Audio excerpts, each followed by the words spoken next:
Hard Talk, I'm Seerah Montague. A few weeks ago, the FBI turned up at the home of my guest today. He's a high-profile Islamic leader. His wife told them he was with the president. They thought she was joking. She wasn't. He was indeed at the White House, advising George W. Bush on Islam. Hamza Yusuf, handsome, welcome to Hard Talk. Thank you. What were you advising the US president? I was invited to the White House through some Muslim contact people in Washington, and I did meet with the president. There was about 30 some odd religious leaders, religious scholars that were brought to the White House. Among them, a small group was met with the president in the Oval Office, and we were allowed to voice our opinions. He expressed some of his general reasons for bringing us there, his concern about the importance of religion at this time in America and the necessity of religious leaders really helping the American people through the crises. What I put forward were certain points that I thought were very important. I think the most salient ones were the absolute essential separation between the acts that occurred on September 11th and Islam. And I think that they knew that before I made that point, but and yet this is a president who uses the word crusade shortly I think crusade, I think that's an unfair thing to say. I think crusade is a word that would easily come to my mind. It's a legitimate English word, and for most Americans and British people, it doesn't suddenly inspire images of knights going off to Jerusalem. It really doesn't. And yet, given who probably his most important audience was in the Islamic world. Exactly, and I think jihad is a legitimate English word right now, so I think that it could have been used in that way, that this is jihad against people that are subverting social order, something like that. I mean, I think that it's a So it wasn't just stupid? I don't think that he's a stupid man. What do you think of him? I think that he's a very intelligent person. I think that, like many Americans, he's probably not really aware or as aware as Americans should be of what goes on around the world. I think that was one of the criticisms about him before he came into public office, or at least the highest public office in the land. So I think that is something that the administration in Washington really needs to bone up on, so to speak. They need to do some serious homework about Islam. I think that generally in the Muslim world, quite a bit is known about American foreign policy. In America, very little is known about how American foreign policy is perceived. Most Americans think, why are they so angry? We give them food all the time. We're always giving aid. We give billions of dollars in aid. Why are people upset with us? I think a lot of Americans really do genuinely feel that, and I think there's a lot of goodwill in America. And yet you say the first piece of advice you give him is that this must not, the fact that it's terrorism must be separated from the fact that these were Muslims who carried out these acts. Do you think that this is a war, whether the intention was that, or do you think it is in danger of becoming a war, if it isn't already, between the West and Islam? I think that there's people within the Western academia and the political environment that do perceive Islam as a very serious problem. It goes, you can read Arnold Toynbee in the Civilization on Trial. He has a section in there he wrote in 1947 called Islam and the West. And in there, and many of these people read Toynbee still, in there he says that woe unto the West, paraphrasing, woe unto the West if we awake the sleeping giant of Islam as it has been awakened in the past. So I think that there is a real concern. There has to be. Do you think, therefore, that the US government is at war with Islam? I think that it's very, very complicated, and I think that in reality, we have to accept the fact that America, on September 11th, something very profound happened, and America was attacked. I think to call it a war is very dangerous, because a war is a sovereign state aggressing on another sovereign state. Here we have a crime committed. I think it's really a crime that was committed in the state of New York and has federal implications because the primary suspects are from other countries. But there is no state declaring war on. Japan declared war on the United States after the attack on Pearl Harbor. But since that event, there has been another significant event, which is that the US, a sovereign state, is attacking another sovereign state, Afghanistan. And this is, I think, the real tragedy. I think that this is a tragedy because I think what it does is it begins to polarize the Muslim world. And I think that we're in danger of falling into this self-fulfilling clash of civilizations prophecy. I think that Muslims in the Muslim world, and I lived there for over 10 years, I've gone back a few times a year for the last several years, and I've made the pilgrimage to Mecca several times. The Muslims really do feel that the West has been relentless in its attacks. That is the perception. Whether it's valid or not, that's for people to decide. But that is the perception of the man on the street. Okay, explain something, please. We have a call for a jihad as a result from the Taliban, from Al-Qaeda, saying all good Muslims must rise up. Yes. I'm sitting looking at someone who's speaking an American accent with white skin, speaking on behalf of the Muslim world. Can you explain that call to arms that seems to resonate around all Muslims? I think most Muslims, there is a tradition in Islam that says that the Prophet Muhammad, peace be upon him, said that my community, my nation, is like one body. If part of it is suffering, the whole body suffers. And I think that this is difficult in the West. We've been very secularized. We're distant from religion. I don't think the type of Christian solidarity exists that you find in the Muslim world amongst Muslims. When we read about Chechnya, when we read about Kashmir, when we read about Palestine, when we see these as isolated parts of the geographical map. For Muslims, it's not really like that. They read about it with deep pain, feeling that these are their brothers and sisters, and they also feel impotized in that they're not doing enough for them. So there's a real feeling of impotence, especially amongst the male population. When Bosnia, I remember when the women, all those rape stories coming out of Bosnia, I remember the pain that so many Muslim men felt, and a lot of tears, a lot of real grief and pain. And I think what happens, we tend to forget that the West, we numb our pain with intoxicants. In the West, most Western people have the option of taking drugs, of alcohol, just to kind of numb that angst, that difficulty of life. In the Muslim world, surely you can't say that. This is a humanitarian thing. Well, hold on. What I'm saying is, in the Muslim world, intoxicants is not really an option for many Muslims. There's a lot of suffering, and I think one of the ways that you can't say all the West just drink to get over problems. I think that we have very serious problems in the West. 1 out of 10 people in Washington, D.C., according to U.S. Today, is addicted to drugs. I mean, we have serious problems. We Come on, this is extraordinary. Almost a stereotype that the West are taking drinks or drugs. Well, hold on. Look where we have the most serious problems, in the underclass of the West, in America, in the African American communities, in the Hispanic communities. These people tend to be the underbelly of our societies. There's a lot more pain in those communities. I think in the Muslim world, you have very similar situations. You have very critical social conditions that are really subhuman in some areas. You have a lot of repression. People don't realize this in the West. There's a lot of pain. What a lot of human beings tend to do... And yet, hold on a second. Let me finish the thought. What a lot of people tend to do when they have pain is numb that pain. Anger is an opiate for pain. And I think that underlying a lot of the anger that we're seeing in the Muslim world is real grief. Well, the one thing that occurs to me is saying this, and we're slightly getting off the point, is that Afghanistan is one of the world's largest producers of the drugs that you're saying. Isn't that ironic? Isn't that ironic? Don't you think that's very ironic? Do you think that those people really want to produce opium? Do you think that most people... there was on a BBC documentary, they had one of these farmers who told this BBC interviewer, and it was shown just recently. He said, we don't want to grow these drugs, but help our country so that we can grow wheat. Help us. This country was destroyed. Right. Let's get back to this idea of the division between Islam and the West. We have these military strikes in Afghanistan now.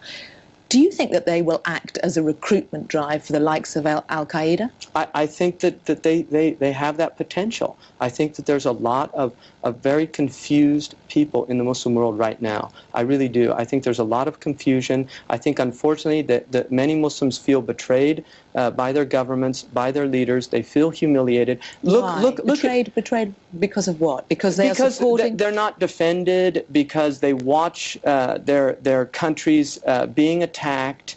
They watch Muslims on television being beaten. They watch these things, and they don't feel that anybody's really sticking up for them. I think a lot of what Muslims feel is that blood is worth a lot in the West, that human rights are worth a lot in the West. But I'm talking about how they feel. I mean, I'm just trying. Well, I think what we need to do here, really, is we need to listen to what people are saying.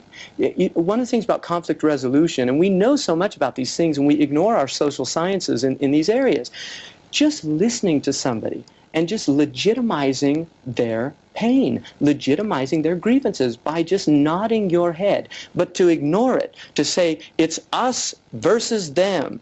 We're in dime novels. We're in cheap novels. Okay. Look at a hero in a Shakespearean tragedy. A hero in a Shakespearean tragedy, you wonder if he's actually a villain in disguise. Okay. Because this is what great literature does. It brings out moral ambiguities. And I think none of the moral ambiguities here are being brought out. We need to bring out these moral ambiguities. Could you explain then, for anybody who could listen or read the testimonies left behind by the suspects in these bombings, in these hijackings on the 11th September, they claimed they were being carried out in the name of Allah.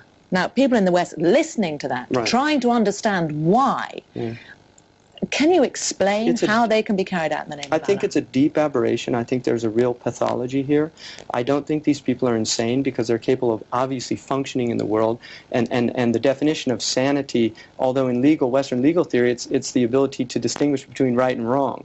But I think that these people are acting with reason. However, if we look at what's going on, I think really you're dealing with very serious psychopathology. In Islam, suicide and homicide are two of the gravest sins in Islam, the reward of which, according to the Quran and the prophetic tradition, is hell.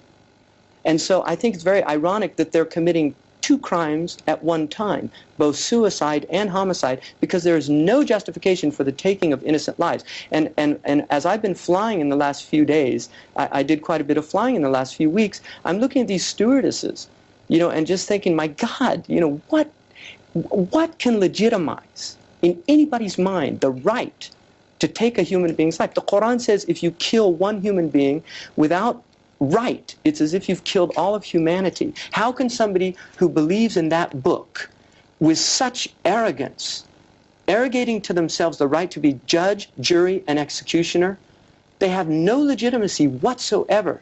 So how can the Quran be perverted in such a way? In the same way that Christianity can be perverted in the same way. Christ says in Leviticus or Deuteronomy, we've got verses that say, go into the villages and kill everything breathing, kill every man, woman, and child. That's in the Bible. In the Psalm 137, smash the babies of Babel up against the rocks. And yet we don't have many suicide Christian... We have in our history. You see, we're not religious anymore. Don't forget that. Really, we're not religious anymore. The Muslims are still devoutly religious people. We have psychopaths. We have people that go into schools and shoot little children. We have people going and blowing up things. There was a man who recently slit the throat of a bus driver, a Greyhound bus, and 7 people died on board. What caused him to do that? I mean, these are problems, aren't they? They're human problems. Unfortunately, religion is a wonderful refuge for psychopaths. So what is the role of Islamic clerics here? I think the role is to clarify to the majority of Muslims, the vast majority, because these are a statistically insignificant group of people. They don't represent 0.00001% of the Muslims. 20% of the world's population is Muslim. I mean, we cannot afford in this late time to isolate these people, to alienate these people. I think this is absolute madness. We have to deal with the seriousness of what we're in. Have Islamic clerics not done enough? I think they need to do more. I think that these issues need to be understood. So are you saying that are they partly to blame? Well, no. I think that a lot of people don't realize that in many Muslim countries, clerics have no freedom. They do not have freedom of speech. I think also that there is terror. People are assassinated. People, I mean, this is the real world. Come on, hold on a second. This is a religion. This is their religion. They surely are the people who should be guiding. Yeah, you haven't lived in the Muslim world. That's all I can say. I've lived there. I've seen it. I know what's going on. What are you saying? I'm saying that the voices of religion have been legitimate voices have been stifled to such a degree in many of these countries that these type of people begin to speak for the Muslims, and that is a tragedy. This was reported in U.S. News and World Report by a professor from Duke University, a Christian professor, who said we have not done enough to put pressure on Muslim lands to encourage the promotion of traditional Islam. People don't realize that most of the traditional teaching institutions in the Muslim world were dismantled. But surely it's down, if the mad mullahs, as you seem to be saying, have control of the image of Islam around the world. They're not mad mullahs. These people aren't scholars. They really aren't. I mean, some of them memorize the Quran, but they don't understand the Quran. So why isn't the rest of the Islamic faith saying, hold on a second, coming out more? I mean, it's something that Margaret Thatcher made the point about the British Muslim clerics should have come out more strongly, and I know you had sympathy with that view.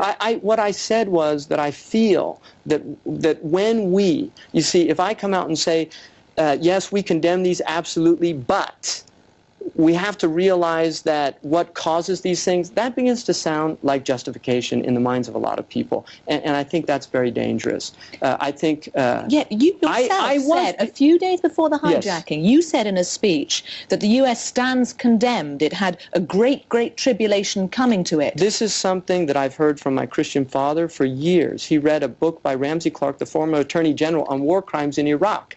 This is something that's been said... But a moment ago, you're telling me that kind of talk is dangerous. Was it not dangerous 2 days before September the 11th? I think that it is legitimate for anybody in America who wants good for that people to remind people of their moral obligation. I think that American people have a moral obligation to understand things at a deeper level. It's a representative government. We pay taxes. We have to realize that many of the weapons that are flooding the world are coming from France, from England, from America, from Israel. Really. Do you not understand the contradiction between the fact that a moment ago you're saying that there is a danger in explaining the fact that it's U.S. foreign policy? No, hold on. Yeah, I think you're really mixing words here. What I was saying was, in sympathy with Margaret Thatcher, that I think when we look at September 11th, I have no theological authority to say that was a punishment from God. I don't know the mind of God.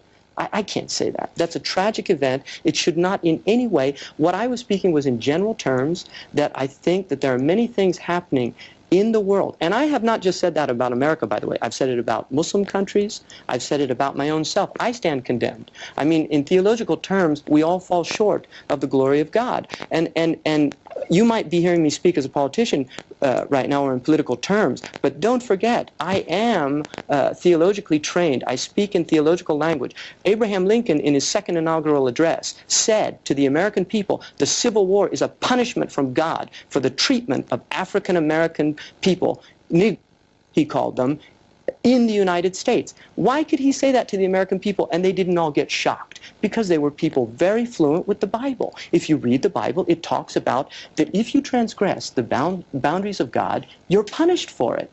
Now, for me to say this is a punishment, that's not my role. I think we need to reflect on what's going on in the world, not just in America. I'm interested in your role, because here you are, as we say, you were brought up as a Christian, you converted, yes. You're now advising the president. I didn't abandon my core values. When I entered into Islam, nothing my parents taught me, my core values, none of them were abandoned.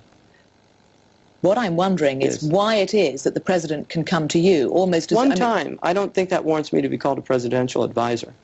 You have been called Bush's pet Muslim, a collaborator, a Western patsy. I think that you're always going to find that Muslims that really attempt to go out and do something. I think that there is a provincialism amongst certain segments of Muslims, that there's a provincialism that's very dangerous. I think we find it in the West. I think that in the time we're living in, we need to break this stuff down. We need to build some bridges. I think the world is too polarized right now. I think bridges need to be made. We have to get out of this type of language, because it's a very dangerous language, black and white, us versus them. The world's a little more interdependent. I think the fact that over 1,000 Muslims, which is probably 20% of the people killed in the World Trade Center, that were Muslims, which represents their statistical numbers out in the real world, 200 of which were illegal Bangladeshi immigrants, which is also a tragic metaphor for for what's going on. How easy is it, as a Muslim, and presumably you strive to be a good Muslim, to live in a non-Muslim country? I think that the freedoms that exist in America, in Britain, I think they're extraordinary, and I don't want to lose them. I really don't. I think the Bill of Rights of the United States of America is an incredible document. I think that much of what is in the Constitution is very consistent with Islamic legal theory. And yet also turn on the television, you're walking past bars, I mean... Well, you have a choice. Nobody... Nobody's ever put a gun to my back and said, go into the bar and have a drink. Nobody's ever put a gun to my back, watch pornography. Nobody's ever put a gun... But there is a thinking among the Muslim community that to be a good Muslim, it is easier, it is best to live among other Muslims. You know, it's interesting that I've met many immigrants who said it's much easier for me to be a Muslim in the West than it is to be a Muslim in the Muslim world. I swear to God, I've met many Muslims. Why? Because there's more freedom in this country. I don't think you realize, I would hope, because you seem a very intelligent person, but there's not freedom of assembly in Muslim countries. Muslims can't even get together. People can't, in most Muslim countries, there's not freedom of speech. Really, do you realize that? Are you aware of that? Seriously, I've lived there. Do you know that I've visited people in the Muslim country, and they're visited by secret police to ask what we talked about? What type of terror is that? I mean, isn't that a type of state terror? What about so what is your view of the Taliban regime? I think the Taliban is a tragic result of the fact that Afghanistan was a victim of the Cold War. It was invaded by Russia. It was used militarily by America. In a sense, America did them a great favor by helping them get rid of the Russian aggressor. But after they did that at a cost of 1.5 million Afghani lives. Imagine that suffering, 1.5 million people. The mining of their country, millions of mines everywhere. Hold on. And then America, their own CIA analysts in the administration have admitted that they warned them, don't walk away from this. There was no Marshall Plan. Think about Nazi Germany. The Nazis the Germans went insane 13 years after the Versailles Treaty. Out of the humiliation of the Versailles Treaty, the Weimar inflation, the country went insane. The Muslims have been living in a lot of humiliation for over 100 years. Explain this to me, just briefly. You are a Muslim living in the West, and yet you're saying that all these Islamic countries, all of them, because of the way the politics, no, not all of them. They've got it wrong. I think a lot of them do. Unfortunately, there's a lot of good in the Muslim world. There's a lot of... Do you see an arrogance in that? In what? In my position? Yes, it's the Western culture system, value system is fine and good and the right way to do things. I think, hold on. I'm not melodramatic. All right, things aren't black and white, really. I don't see them. I think there's a lot of problems in the West. I really do. I think we have a lot of very serious social problems. I think the Enlightenment ideals, the things that we're committed to ideologically, most of them are very consistent with Islam. And I think that's the best of the West.